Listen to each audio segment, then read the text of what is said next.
And you're still tuned into TBD here on KCSB FM 91.9 in Santa Barbara and netnetradio.com out of Tijuana. We have Garb here in the studio. They just did a live performance for us. How you guys doing? Good. They're good. Really good. Hell yeah. Do you guys want to go ahead and just like introduce yourselves and like say what you like play in the band and everything? My name is Nick Lara. I play guitar. Nice. My name is Nick also, and I play drums. Hell yeah. I'm Lindsay. I play bass. I'm Carrick. I sing and play guitar. Tight, dude. Well, I guess we're kind of into like a new year. Have you guys like done anything new? Like, do you guys like, I don't know, have any hobbies you doing any, I guess, partake in or? I drink wine now. Do you? Yeah. Are you like a connoisseur? Like, I just pick it by the bottle, by the label. That's sick. Strictly, but for some reason I keep gravitating towards reds. So. Heck yeah. Yeah. That's awesome. Never drank. I hated it actually. No, I love it. Hey, dude, Santa Ynez, right over the hill from Santa Barbara. Big wine country over there. Damn, we might have time before the show. Yeah, right. Anybody else wanna? I watched some live poker tournaments. Oh, do you actually? Yeah. Do you play poker? Kind of. I'm pretty bad though, but I've been watching them on YouTube. Oh, that's sick. Yeah, pretty cool. Hell yeah. What about you, Lindsay? Just this week I've been doing 10 push-ups every day. The 10th Nice. one is always super hard, but it's been a good week for push-ups. Hey, next week you'll be up to 11. Yeah. Hey. That's right. And the 11 one will be hard, and then the 12th one will be hard. You know what I mean? Yep. And I think for me, that's I mean, I live with him, so my new hobby is watching him drink the red wine. But I don't know. I've been on this app mining cryptocurrency a lot, which is kind of fun. Oh, have you actually? Yeah, So, like, what kind of cryptos are you into? Well, I only do one. It's called Pi Network, and I don't want to plug it. This isn't Yeah. a paid ad, but it's just someone told me to download it like 3 years ago, and it could be a scam, but at the same time, I haven't invested a single dollar into it. So am I really losing anything? Supposedly, I have like thousands of dollars worth of it, but we'll see in a couple of years. So the crypto is called Pi Network or something? Yeah, it's called Pi Network. Interesting. And like right now it's in like a closed ecosystem, so it's not like you can't exchange it for any like monetary value, but you could like say, hey, I'll give you 400 pi if you give me a Tesla, if like you wanted to if someone wanted to trade that, but I don't know. So have you tried to trade anything for it? No, I don't care enough. Yeah. I'm good right now. Well, I like have a Binance like on my phone, and I watch the stock of it, and I'm like, it could go up tomorrow. So I'm like, I'm always sitting on it. You should trade it for money. Yeah, maybe we'll see. Whenever I'm available to do that. Yeah, when you're able to do it, you're gonna be like the richest person we all know. And it's Yeah. like, We'll see. so do you guys have any gigs coming up? Any cool gigs? I know we got one right after this. We might as well plug that for anybody that's Yeah. listening. One in IV tonight with Marnie and Cher. Yeah. Vista. Yeah, that's it. Did that used to be the Bico Garage? No, so Bico's still a thing, but they don't really have DIY shows too much anymore. So Dolores has kind of just been the house that's been down. They just Yeah. changed the name or something. 'Cause Oh, I remember really? Bico from when I was like younger. Dude, fun fact, Dolores used to be called Deshane, and Steve Aoki lived there and used to book DIY shows, punk shows and stuff. Yeah. Dude, I Steve actually watched Aoki a knows what documentary DIY about that is. on, That's like, crazy. Dude, isn't that insane? Dude, like, he like, I guess used to live in IV, and he ran this venue after Dolores and stuff called the Pickle Patch, and it was like a legendary DIY spot. Like, it was just his apartment that he called the Pickle Patch, and he had like At the Drive-In play and like all these huge bands. He had like Jimmy Eat World in Dolores' kitchen. Like, Didn't he also book Lady Gaga for the first time? did he actually? Is that a thing? There was a documentary about it on Netflix. Oh, really? Yeah, like a couple years ago. Dude, this guy's an enigma. I just learned something new about him every It day. was just like a crappy little DIY spot, and like her in her entire getup on a wood stage. Yeah, it was really funny. That's so sick. But the show tonight is at Dolores Co-op, Yeah. and it is us, Cher, and Marnie, who is our lovely guitarist, Nick Lara. That is his project. Hell yeah. And it's like a blessing to have like it's the first bill of having Marnie and Garb on. Oh, really? It's a little. Well, what an honor. It is, yeah, and it's It's a little bittersweet because we were stoked to play with Out West because we're on the same label as them. Yeah. But in due time, we'll play together. But You guys are just going to have to come up again. yeah, You know what I mean? soon enough. We'll get honestly. you like in Ventura or something. Yeah, and then in 2 weeks we are playing with Millie and Teeth. That'll be sick. Yep, and then those are our two nearest gigs, and then we got some stuff in April, but Tight. in March. Hell yeah. One show in March. Awesome. busy. You guys are staying busy. That's tight. Yeah. So is this like your guys' first time playing on the radio as a band? This band. Okay. Yeah. This 'Cause I is know- our first like recorded session though. No, yeah, we did a session for a flower shop in Palm Springs. I feel like I've come across it on like Yeah. YouTube or something. Flower shop. Yeah. It's That's sick. It's called Hermano Flower Shop, and they were doing them regularly, and it was actually a really sweet thing they were doing with multiple camera angles. Really good. Like, That's crazy. audio That's sick. engineering. Yeah. But they kind of just like have slowed down. And the last one they did was like 4 months ago, and it was Primer, who was which is Alyssa's other project that she plays in. So, yeah. Lindsay. Did I say Alyssa? Oh, well, it's Alyssa, but Lindsay. Alyssa's the girl that she is Primer, but Lindsay plays bass with her. Shout out Primer. Yeah.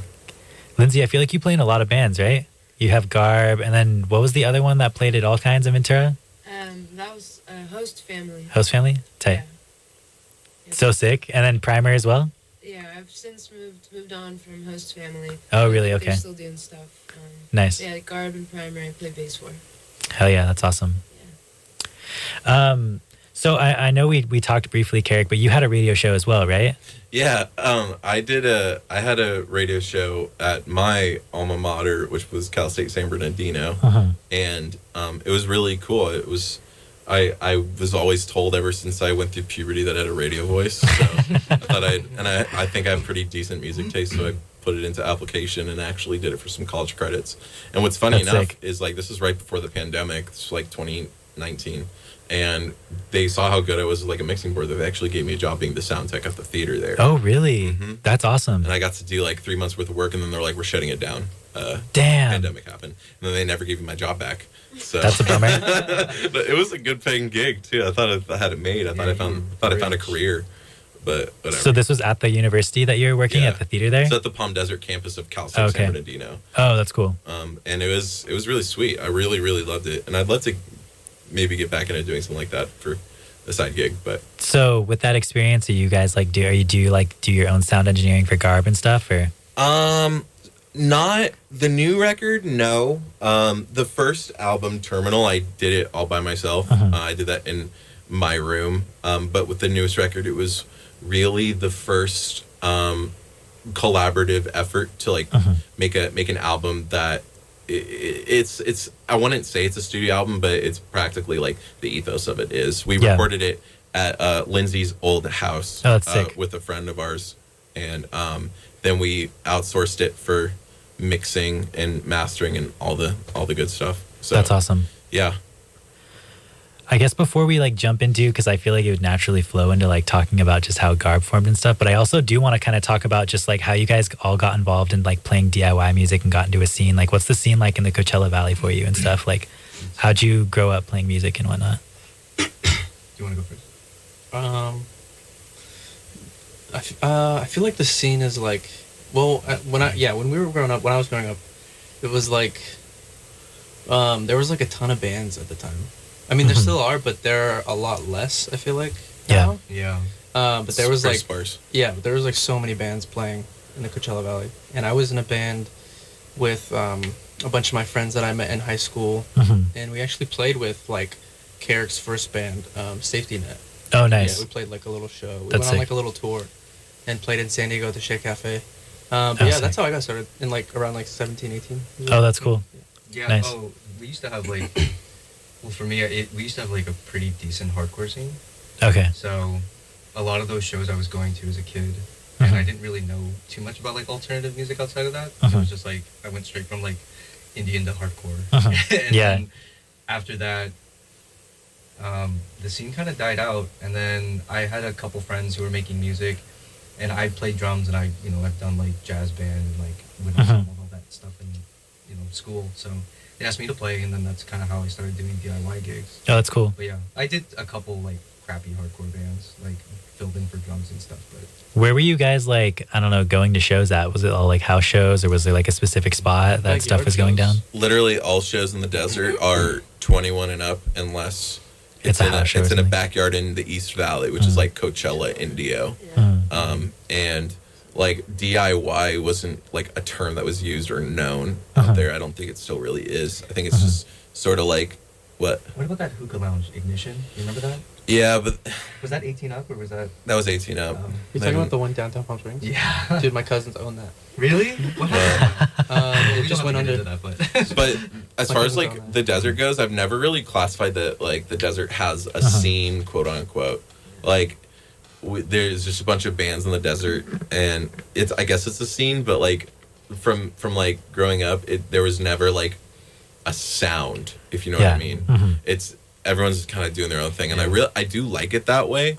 But as of 2023, we don't really play in the desert that much. Yeah, because I was gonna say I feel like I never see you guys actually like playing local shows too much, other than what you have with like Million Teeth, right? Yeah, and that's our first show since September. We did like wow. we did a hometown like album release show for Stiff as a Feather, but and that was really cool. We had our we're friends with this band up there called Israel's Arcade, and they're doing pretty well.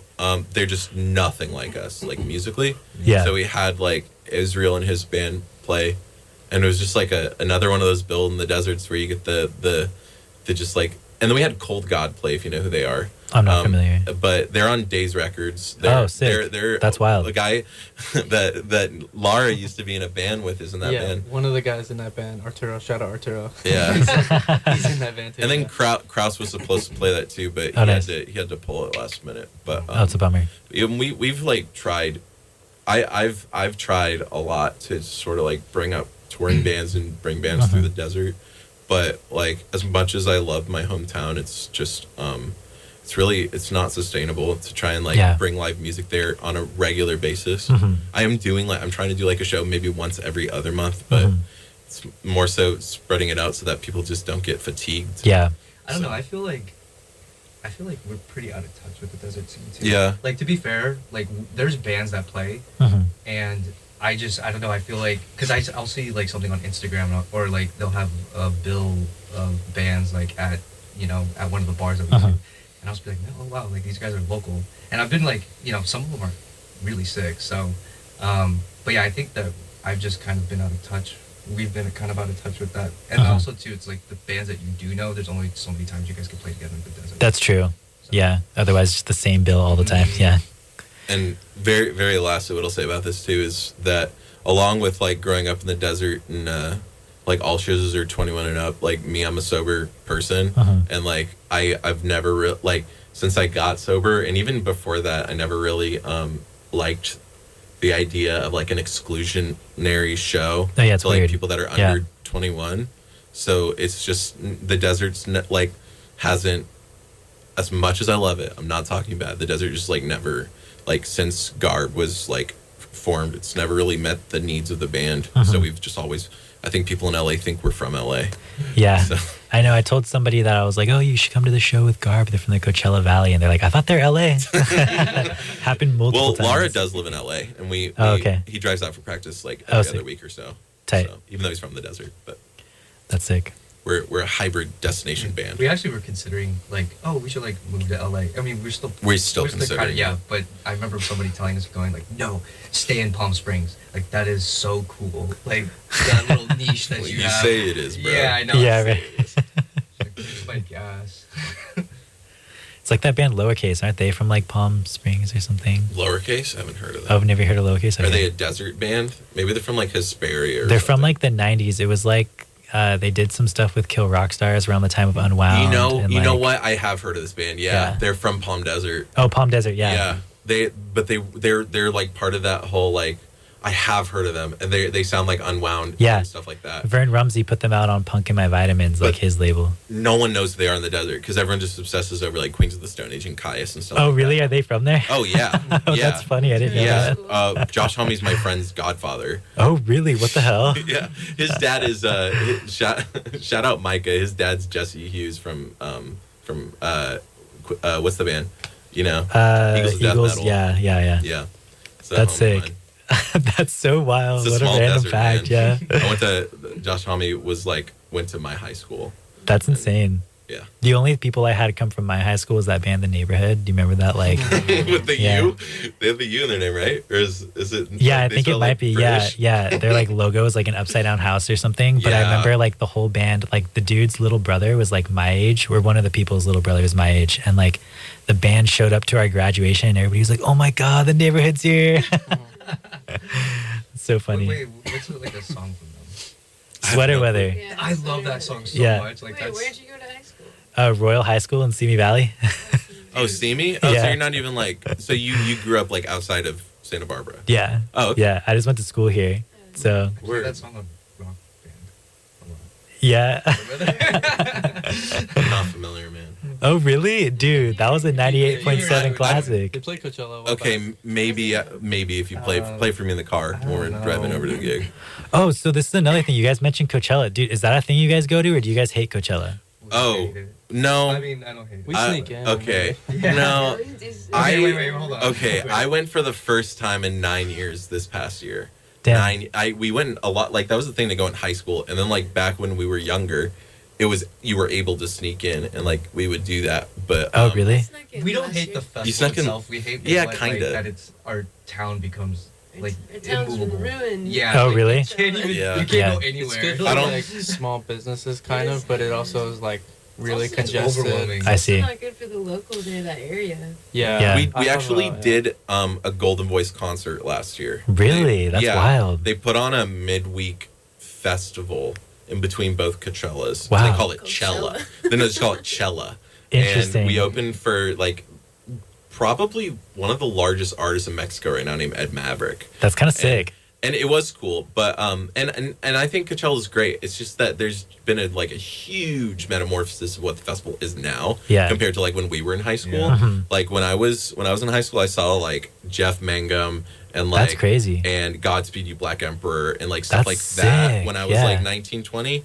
And I'm not a hater. I still like Harry Styles and stuff, but it's just not something I'd pay $500 to see. Yeah, you I know? feel you. But I did manage to snag a ticket for like $130 last year because I really wanted to see this J-pop star named Kiari Pamu, Yeah. and I did. I saw That's her. so sick. It was worth the price of admission. Hell yeah. Yeah, no, I mean like I think all of us have been at Coachella. Yeah, but we used to. I've been going. Well, not every year, but the first year I went was in 2009 with my mom, Oh, nice. and I would go every year. But I haven't been to the that's last. when my Like, Bloody Valentine played. Oh, really? yeah, Wow, dude, I that's haven't actually been sick. in, like, maybe 2 or 3 years. Nice. Yeah. Yeah, like 20. I want to say like when I was like 16 or 17. You would just sneak in. Yeah. Yeah, there was like no perimeter, nothing. Like you would, crawl into somebody's backyard and hop over a fence. Oh, that's I crazy. used to always end up behind the food vendors, Mhm. and they didn't care. They just looked at me like, "What?" And then you just Yeah. run. You just go. Yeah. And That's then we sick. did this one year where they didn't have sensors on them, and you could just slide the wristband off, Mhm. and we would walk through the artist, like where all the I did that last trailers year. were. And Mhm. you just bring people in, like you just put the I hung out with band on, Lindsay. walk Oh, in, that's- take it off. Like Yeah. all Yeah. weekend, pretty much. We hung out like all weekend at Coachella this past year. Oh, really? Yeah. And we That's sick. I liked you showed me Turnstile. Yeah. They're Turnstile great. played. Oh, wow. That's actually Mhm. pretty cool. Mhm. Yeah, Yeah, I that's saw, awesome. and also like I saw Code Orange, which I like been wanting to see them for a while, and they're like Code Orange is? Aren't they like a hardcore band or Yeah, something? they're nuts. I saw 2 people's noses get broken. Oh my God. It was That's awesome. terrifying. A lot of blood. It was Yeah. cool. No, it was fun to see. Oh, that was cool too because they lowered the stage in that area for people Yeah. to like stage dive and stuff. Oh, wow. That's Yeah, kind of that- cool. It was. They Yeah. have this like they're like even though there's a lot of stuff I don't like now.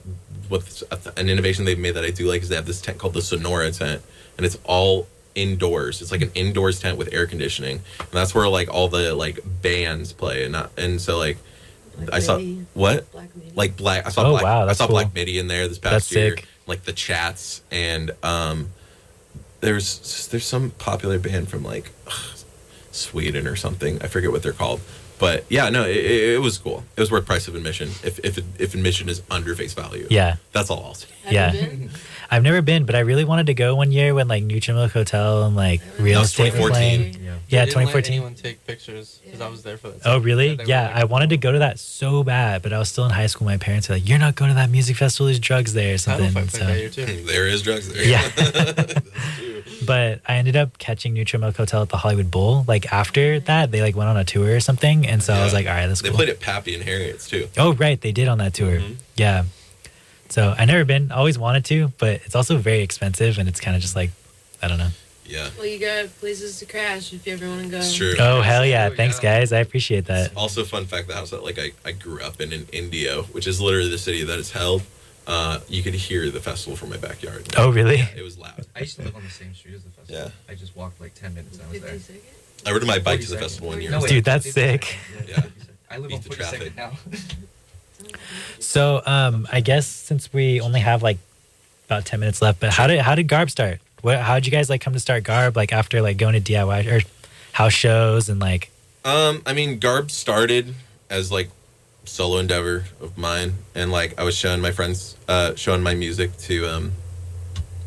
I don't know. I made like an album by myself.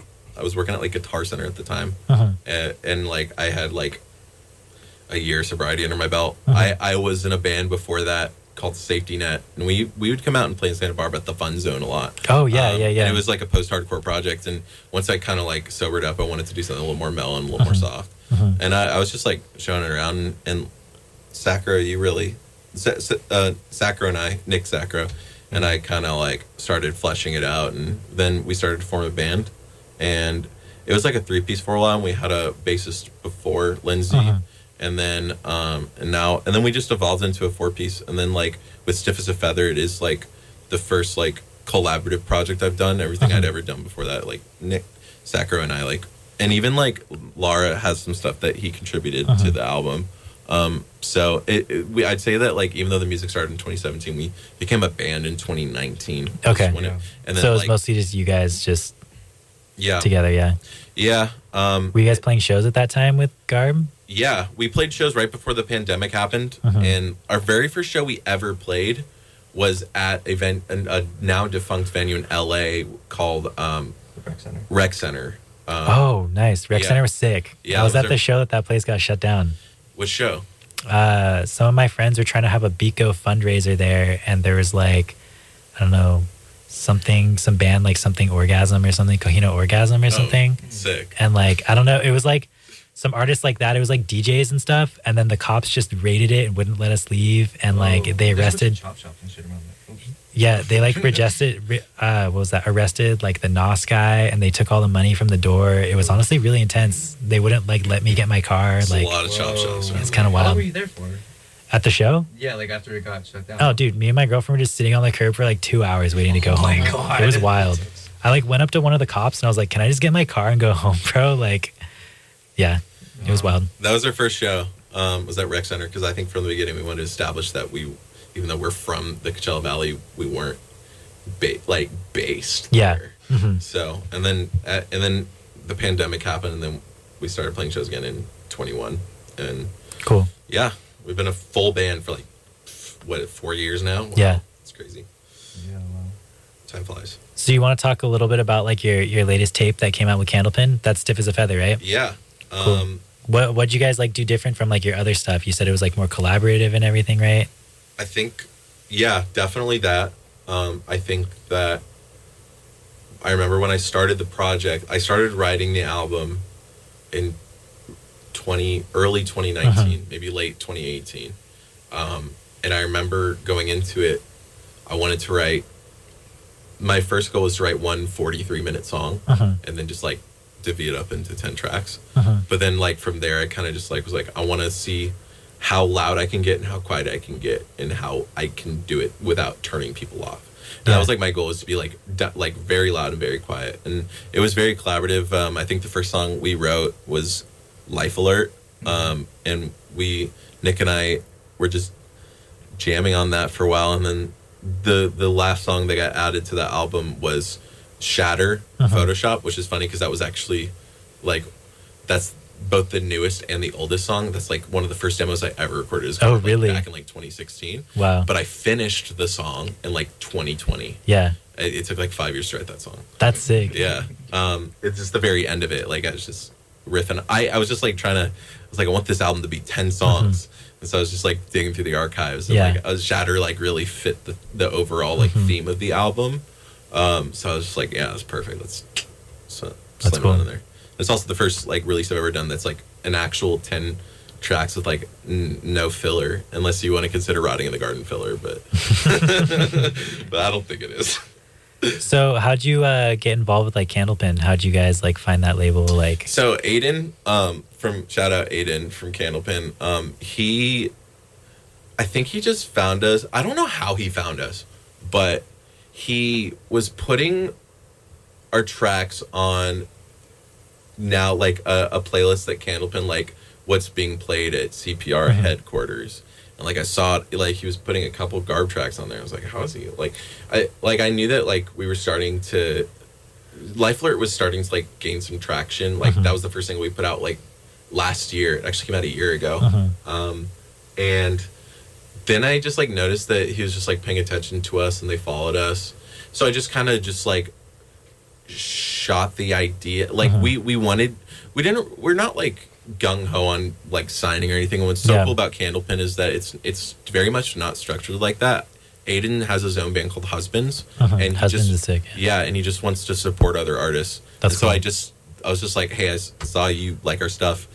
Here's the whole record. I sent him the whole record like maybe half a year before it was released or so, something like that. And I was just like, if you like it, I'd love to like see if you want to do some tapes for us or something. Yeah. And he listened to it like 5 times. It's like, yeah, absolutely. So that's how we got involved, and it's been really cool to see the evolution of Candlepin. It's crazy. He's been getting amazing artists like lately. Roseville signed with Candlepin, and I'd been listening to Roseville for like 2 years before. That's sick. And like I love Roseville. And 13 Necklace, who they're good. They're super good, and I found out about them before they were on Candlepin, like also, and I messaged Aiden. I'm like, yo, you got to sign this band. He's like, dude, I'm already gonna put something out with them. I was like, let's go, because this is amazing. Yeah. So it's just like really cool to be like a part of that, and they're also based out of Boston, and like I've never met any of those people, but it's so cool that he really does try and find like new artists, and he does his best to like help them out in any way possible. And then he has Out West out here too. Sick. Yeah, he has like Out West, just a ton of really good bands. Like I followed their like first compilation, like when they first became a label, and I was like, oh, this is sick. I wonder where this is gonna go. The Candlepin compilation? Yeah, he like put out a Julius War. Yeah, no, it was like the first one, like their very first release. Oh really? Yeah. Oh, I haven't even heard that one. Yeah, no, it's crazy. They did a do you know Julia's War? Isn't that another label? So Julia's War is Doug Dulgarian from Tagabo's label. Oh, really? That's wild. I didn't know whose it was, but they're sick. And they're kind of like very involved with each other, which has been like so Candlepin and Julia's War did a compilation together, and that's definitely the relationship between Candlepin and Julia's War has been awesome. Like Halloween is on Julia's War. Oh, nice. Yeah, and Justice Profits is a friend of mine, and it's just so cool to how all, it's all across the country, and like it's all interconnecting. I think Aiden's doing an amazing job, and I can't wait to see like how much Candlepin grows from this. Shout out Candlepin. Yeah, they always reshare my flyers. They do. They reshare everything ever. It's amazing. Yeah, it's sick. I don't even have that much attention. I'm always just like, shout out Candlepin, dude. Yeah. I can always count on you guys. Yeah, they're great. Anyways, we only have like a few minutes left. Let's try and like wrap up. Do you guys have anything new in the pipeline? Anything new you're working on? Nick and I are in the process of starting to work on the next project. We don't know exactly how it's going to shape, but we do want it to. We have ideas. Yeah, we have an idea of how we want it to. We have an idea of like how we want it to go, and we think it might be a little. Well, don't mark my words, but it might be a little bit of a departure from like the whole slowcore thing that we're like known for. We're just trying to incorporate things that we like. We're just trying to. That's cool. Your taste changes every year. Yeah, for sure. I mean, you guys ever see Sprain recently? They went from like being slowcore, and now they're just like a noise band. Yeah, dude, they're awesome. I saw Sprain with Nothing a few years ago, right before the pandemic, and I was like, this band sounds like Bow. They're right. Really long. They're playing at Pappy's, and they're opening for Otoboke Beaver. Oh yeah. And I want to go. Wild. It's like in a couple weeks. Dude, did you see that like Instagram post where someone like posted a video of the last time they opened for Otoboke Beaver or whatever, and people in the comments were like, "This was the weirdest band I've ever seen in my life." They're the best. They're so good. I love them. Shout out to Otoboke Beaver. But yeah, no, we're definitely working on the next thing, and then we're planning.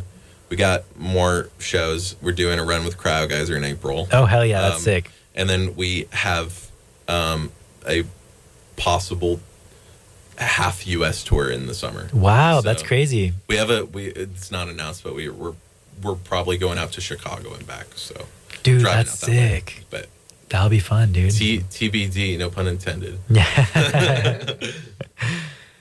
All right, guys. Well, I guess that kind of like does it for all the questions that I have here. Where can people keep up with all things Garb? Just follow the handle. It's our name, but every letter's doubled, so it's GGARBB. Tight. Our Twitter is garb.ps, but I never post on there. And yeah, those are the spots that I most engage. Or you can just email us at garbtheband@gmail.com. Hell yeah. If you really want to, if you're that old. And Carrick's phone number is? No.